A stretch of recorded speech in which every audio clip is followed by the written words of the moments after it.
Cup में हम, क्योंकि अब इंडिया के बारे में बात हो रही है ना, पूरी दुनिया में अगर वर्ल्ड कप के हवाले से बात हो तो इंडिया प्रोमिनेंट है जनाब, क्योंकि एक मैच भी नहीं हारा। लेकिन हमारी ही टीम ने T20 वर्ल्ड कप में इंडिया को 10 विकेट से हराया था और उस जमाने में रमीज राजा थे चेयरमैन। आपको लगता है कि आज जो एक और बात की राशिद साहब ने, उन्होंने कहा कोई चेयरमैन भी आए, कोई ऐसा आए जो डिजर्व करता है, जिसका कोई ताल्लुक हो क्रिकेट से। आपने देन ऑल्सो एक और चीज़ भी हमने सुनी कि जब आपको अवेयरनेस ही नहीं है गेम के बारे में, आप कैसे उस चीज़ के साथ इंसाफ कर सकते हो? आपको इश्क ही नहीं है क्रिकेट से, तो how will you move towards the way forward? क्या लगता है, क्या रमीज राजा की वापसी मुमकिन है? मिस बलोच, राशिद साहब ने जितनी भी बातें की हैं, ये सारी बातें हम अपने शोज पे वर्ल्ड कप के पहले से कर रहे हैं। बिल्कुल, ऐसा नहीं है कोई नई बातें हैं, और पाकिस्तान में हर दूसरी जगह पर ये बातें हो रही हैं। बिल्कुल ठीक है। और जहां तक ताल्लुक इस चीज का है कि जो बात जिसका रमीज राजा साहब का हवाला है, देखिए रमीज साहब पाकिस्तान क्रिकेट बोर्ड के साबिक चेयरमैन रहे हैं। बिल्कुल, इस वक्त वो कमेंटेटर हैं, उनको अपनी कमेंट्री करनी चाहिए, पहली बात। और दूसरा ये है कि उन्हें अब जब वो पाकिस्तान क्रिकेट के निजाम पर सवाल उठा रहे हैं ना, तो उन्हें ये बताना चाहिए कि 1.5 बरस में उन्होंने क्या किया है। अगर उन्होंने कुछ ऐसा किया है जिससे पाकिस्तान की क्रिकेट में फर्क पड़ सकता था, तो वो जरूर उसको बयान करें। बिल्कुल। उन्होंने तो एक PTL 1 अरब रुपए में करवा दी और वहां पर सारे के सारे एक ही ग्राउंड पे 1 अरब रुपया खर्च कर दिया। पाकिस्तान के क्रिकेट का मसला T20 तो क्रिकेट था ही नहीं। पाकिस्तान तो क्रिकेट का मसला है तवील दुरानिया की क्रिकेट। भारत क्यों अच्छा खेल रहा है? क्योंकि भारत की तवील दुरानिया की क्रिकेट मजबूत है। आपको कहीं लगता है कि वो बड़े शॉट्स के लिए उनको मुसीबत पड़ती है? कहीं पे भी नहीं। उनकी बेसिक है, वो अपनी बुनियाद पर कायम रहते हैं। उनके फास्ट बॉलर्स अच्छे हैं, उनके स्पिनर्स अच्छे हैं, उनके बैटर्स अच्छे हैं। तो वो तो T20, उनके तो अंडर 19 पे T20 खेलते ही नहीं है। रमीज राजा साहब ने पाकिस्तान के अंडर 19 के बच्चों को T20 क्रिकेट खिला दी और उस पर लगा दिया। तो ये बातें बाहिर करने, ये पाकिस्तान के जो क्रिकेटर्स है ना साबिक, इनके भी अपने मसाइल हैं। ये जब पाकिस्तान की टीम में खेलते हैं तो उस वक्त 15, 16, 11 इकट्ठे रह लेते हैं। लेकिन अब जब वो साबिक क्रिकेटर्स हो गए हैं, तो अब वो जो काम नहीं करना चाहता, वो कहता है मैं अकेला आऊंगा तो मैं अपनी मर्जी के मुताबिक आऊंगा। तो जब क्रिकेट खेलते थे उस वक्त भी अपनी मर्जी के मुताबिक आते ना। उस वक्त तो सारे कहते हैं कि टीम में सिलेक्ट हो जाएं। उस वक्त 11 कैसे इकट्ठे खेल लेते थे? आज 11 इकट्ठे क्यों नहीं बैठ सकते हैं? उस वक्त क्यों 16 इकट्ठे सफर कर लेते थे? आज 4 इकट्ठे सफर क्यों नहीं कर सकते हैं? इन सब के अपने अपने मसाइल हैं, इन सब की अपनी अपनी सोच है। ये सब कहते हैं कि सिर्फ मैं ही पाकिस्तान की क्रिकेट को ठीक कर सकता हूँ और कोई नहीं कर सकता। अब रमीज साहब ने तौसीफ साहब के ऊपर या इंजमाम साहब के ऊपर सवालात उठा दिए हैं। बंदा खुदा फिर आपके दौर में जो चीफ सिलेक्टर थे वो बहुत अच्छे थे, उन्होंने बहुत अच्छी सिलेक्शन की थी। ये अली सलमान आगा की जैसे अभी बात कर रहे हैं इकबाल बेग साहब, आप बताएं ना इस चीफ सिलेक्टर से जो अभी थे, या इस कप्तान, ये इंजमाम को तो छोड़ दें, वो अभी आए थे। आप बाबर आजम से पूछें इन्होंने किस बुनियाद पर उसको एक ऑलराउंडर की हैसियत से मुंतखब कराया पाकिस्तान की टीम में। टीम पिट रही थी और आपके ऑलराउंडर ने सिर्फ 2 ओवर किए। तो ये पाकिस्तान में साबिक क्रिकेटर्स की जो अक्सरियत है ना, ये अपनी अपनी जगह पर बैठ के आज भी कौम को गुमराह कर रही है, आज भी सच बात बयान नहीं करते हैं। ये क्या बात हुई जी? एक बंदा कहे जी मैं ही सब कुछ कर सकता हूँ और बाकी सबको किसी को कुछ पता नहीं है, मैं ही सबसे बेहतर क्रिकेट जानता हूँ, मेरे से बेहतर कोई क्रिकेट नहीं जानता है। सबकी जब जहां पे जो कोच था ना, उनकी तो अपनी टीमें रेलीगेट करती रही है फर्स्ट क्लास क्रिकेट। तो बातें करना आसान होती हैं। आपको कामयाबी के लिए लोगों को सुनना पड़ता है, आपको एक ख्याल बनाना पड़ता है, एक पेपर लिखना पड़ता है, आपको लोगों को उसके ऊपर कायल करना पड़ता है। ये पूरे मुल्क की क्रिकेट है, ये पूरे मुल्क की क्रिकेट में पूरे मुल्क के लोगों ने इन्वॉल्व होना है, सबके सब स्टेक होल्डर्स हैं, सबको साथ मिलाकर चलना है।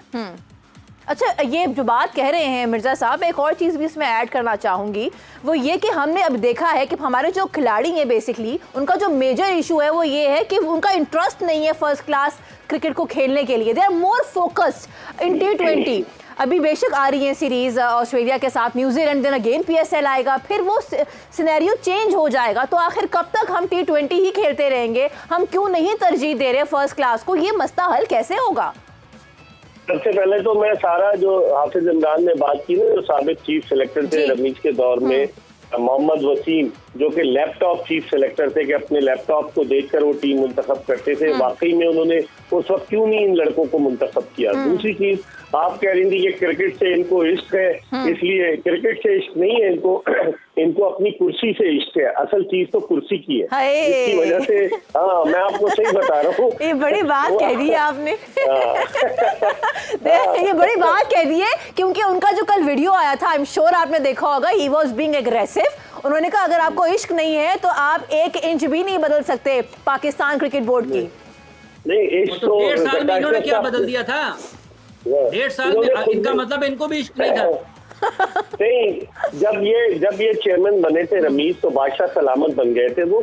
और वो एक होता है ना मोहम्मद शाह रंगीले का दौर के, जहाँ पर के हर एक को जो अपने मंजूर नजर लोगों को नवाज रहे थे, तो इनको इश्क था।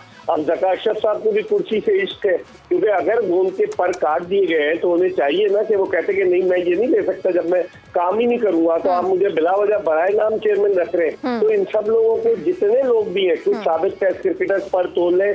आज मेरे पास इत्तलात है कि निकी आर्चर जैसी जाएगा तो हम कोच बन जाएंगे।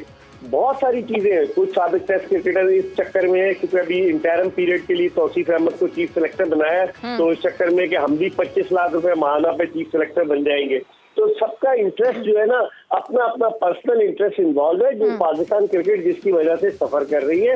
और आपने जो बात की कि लड़के T20 क्रिकेट, वो लाजिम बात है क्योंकि लीग में करोड़ों रुपए लड़कों को मिलते हैं। डोमेस्टिक पाकिस्तान क्रिकेट बोर्ड कमजोर है ना, इनको बताया कि जब हमारा डोमेस्टिक सीजन होता है तो आप तमाम खिलाड़ी डोमेस्टिक में खेलेंगे। आप उस वक्त लीग खेलने निकल जाते हैं। और डोमेस्टिक सीजन कौन करा रहे हैं? 3-4 वनडे खेलने वाले जुनेद जिया, जिनका बॉलिंग एक्शन खुद मशकूक था। डोमेस्टिक कौन करा रहे हैं? 2 टेस्ट मैच खेलने वाले नदीम खान, जो सिफारिश की बुनियाद पर डायरेक्टर डोमेस्टिक लगे। तो जब ऐसे लोग हेल्म ऑफ अफेयर्स पर होंगे तो वो डोमेस्टिक को कैसे ठीक करेंगे? फिर उनकी प्लेयर्स कैसे बात मानेंगे? ये लाजमी करार दे प्लेयर्स के लिए कि आपने डोमेस्टिक में खेलना है, वरना आप पाकिस्तान टीम में सेलेक्ट नहीं होंगे।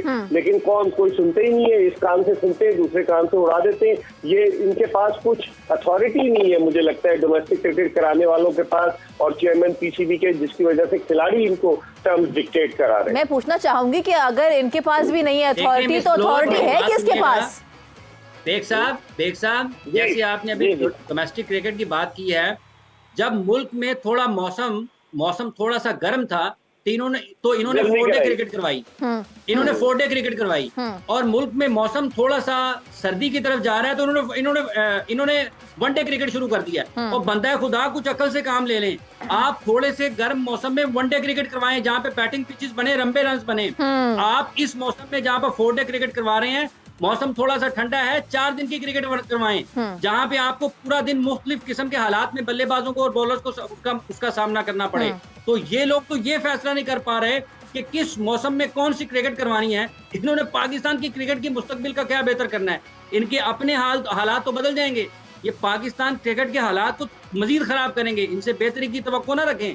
मिर्जा साहब, ऐसे कैसे चलेगा? क्योंकि ऐसे आपने कहा कि किसी को इश्क नहीं है क्रिकेट से, इश्क है तो अपनी कुर्सी से। तो इस कुर्सी के चक्कर में तो पूरा जो पाकिस्तान क्रिकेट बोर्ड है उसने एक ऐलान ही कर दिया ना। मतलब हमारी जो टीम है, बेसिकली जब वो गई है, उसने रिप्रेजेंट किया है टीम पाकिस्तान को, अपने मुल्क को। तो क्या रिप्रेजेंट किया है कि हम तैयार ही नहीं थे वर्ल्ड कप के लिए?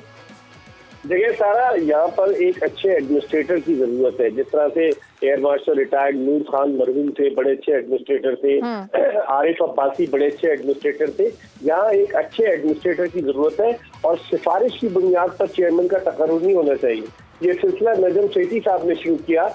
पहले जब पाकिस्तान क्रिकेट बोर्ड 1948 में बना, जो उसका पुराना नाम था BCCP, board of control for cricket in Pakistan, तो उस वक्त BCCP का जो पेटर्न हुआ करते थे वो सदर मुमलिकत हुआ करते थे। और सदर मुमलिकत के बारे में आम तासुर यही होता है कि वो न्यूट्रल होते हैं, किसी सियासी जमात से उनका कोई ताल्लुक नहीं होता, तो वो अपॉइंटमेंट करते थे। लेकिन नजम सेठी साहब जब 2013 में आए तो उन्होंने ये तौजीह पेश की कि नवाज शरीफ साहब चूंकि एक फर्स्ट क्लास मैच खेले और क्रिकेट से उन्हें इश्क है, तो इसलिए अब पेटर्न जो होगा पाकिस्तान क्रिकेट बोर्ड का, वो वजीर आजम हुआ करेगा बजाय सदर मुमलिकत के।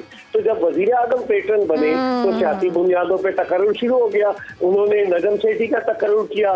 फिर उसके बाद क्या हुआ कि जब इमरान खान वजीर आजम बने तो उन्होंने एहसान मानी का तकर्रुर कर दिया, रमीज राजा का तकर्रुर कर दिया। उससे पहले वो जब ज़का अशरफ आए, पीपल्स पार्टी की बुनियाद पर उनका तकर्रुर हो गया। तो ये सियासी बुनियादों पर जो लोग आ रहे हैं ना, ये सिलसिला वहीं से शुरू हुआ है। मेरे ख्याल में इस वक्त ऑपरेशन क्लीन अप की जरूरत है पाकिस्तान क्रिकेट में, एडमिनिस्ट्रेटिव लेवल पर भी और टीम के लेवल पर भी। एक कप्तान बनाए, अगर बाबर आजम रिजाइन नहीं करता उसको कंटिन्यू करें।